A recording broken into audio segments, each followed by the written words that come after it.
Baghdad کی گلیوں میں صبح کی روشنی دھیرے دھیرے پھیل رہی تھی۔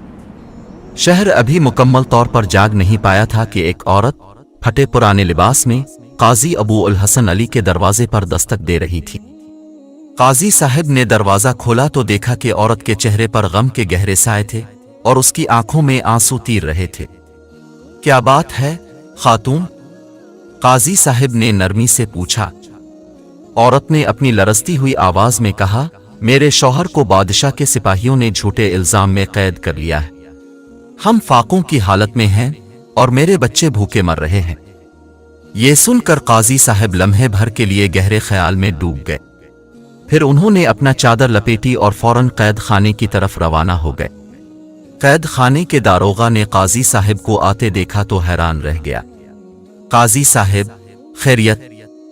قاضی صاحب نے سخت لہجے میں کہا، مجھے فوراً اس شخص سے ملنا ہے جسے تم نے قید کر رکھا ہے۔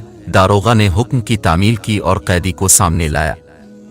وہ شخص پریشان اور کمزور دکھائی دے رہا تھا۔ تمہیں کس جرم میں قید کیا گیا ہے؟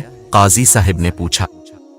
قیدی نے آنسوؤں کے ساتھ کہا، مجھے نہیں معلوم قاضی صاحب، میں نے کوئی جرم نہیں کیا، بس بادشاہ کے سپاہیوں نے مجھے پکڑ کر قید کر دیا۔ قاضی صاحب نے گہری سانس لی اور داروغہ سے کہا، یہ بادشاہ کے حکم پر قید ہے؟ جی ہاں قاضی صاحب۔ قاضی صاحب نے ایک لمحہ ضائع کیے بغیر بادشاہ کے محل کا رخ کیا۔ محل کے دروازے پر پہنچ کر قاضی صاحب نے سپاہیوں کو مخاطب کیا، بادشاہ کو خبر دو کہ قاضی ابو الحسن علی حاضر ہوا ہے اور ملاقات چاہتا۔ جب بادشاہ کو قاضی صاحب کی آمد کا پتہ چلا تو وہ حیران ہوا۔